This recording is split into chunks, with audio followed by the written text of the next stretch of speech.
হ্যাঁ গো, তোমার হলো? হ্যাঁ গো, এই তো হয়ে গেছে। আরে, এত লেট করলে হবে? তোমার বাবার আনা ফলমূল তো সব পচে যাবে তো। তুমি যা করছো মনে হচ্ছে খাবারগুলো পালিয়ে যাচ্ছে। আরে, তুমি বুঝতে পারছো না ব্যাপারটা। সকাল সকাল না গেলে ভালোভাবে খেতে পারবো না তো। নাও নাও, তোমার হলো? আর কতক্ষণ লাগাবে? হ্যাঁ গো, হয়ে গেছে, আর একটু। সেই সকাল থেকেই তো বলে যাচ্ছ আর একটু আর একটু। তোমার হবেটা কখন? আর তো ফোড়ন কাটতে হবে না, চলো হয়ে গেছে।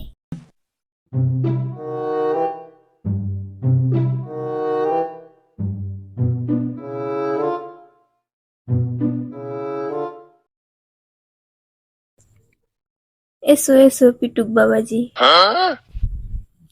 তা আসতে কোনো অসুবিধা হয়নি তো? না না, এই তো বেশ ভালোই এলাম। জামাই বাবাজি, বসো তোমরা।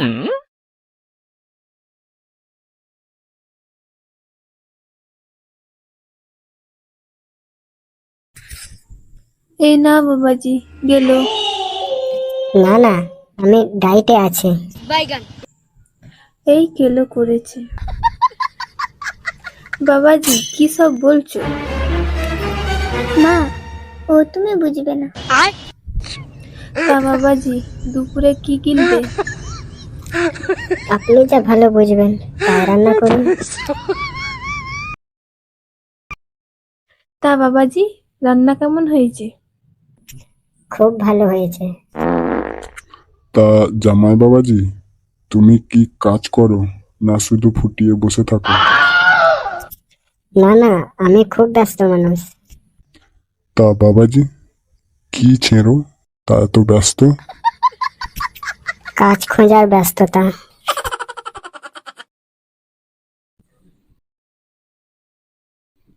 হ্যাঁ গো, তুমি বলেছিলে তুমি নাকি বাহুবলী।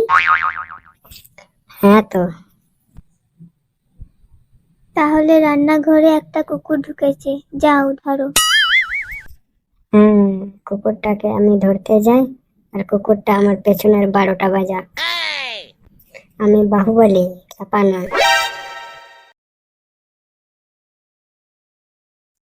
জামাই বাবাজি বাজার থেকে মাছ নিয়ে এসো। কোন মাছ? হাঙর মাছ নিয়ে এসো। কিন্তু হাঙর মাছ তো বাজারে পাওয়া যায় না, আর তার দামও অনেক বেশি। তাহলে যেটা সস্তা পাবে সেটাই নিয়ে এসো।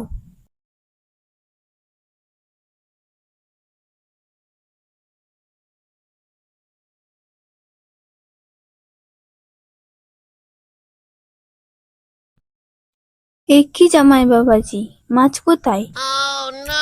মাছওয়ালাকে জিজ্ঞাসা করলাম, বললো সস্তা মাছ নেই, তাই খালি হাতে চলে এলাম। তাহলে কি ছিটতে বাজারে গিয়েছিলে? তা হ্যাঁ গো, বাজারে সস্তা মাছ পাওনি তো কি হয়েছে? একটু দরদাম করে মাছ আনলে না? अरे साला তুমি তো আচ্ছা ভোঁদারা, মাংমারানি মানুষ, দুপুরে কি কিনবে? আচ্ছা জামাই, তোমার সবচেয়ে বড় গুণ কি?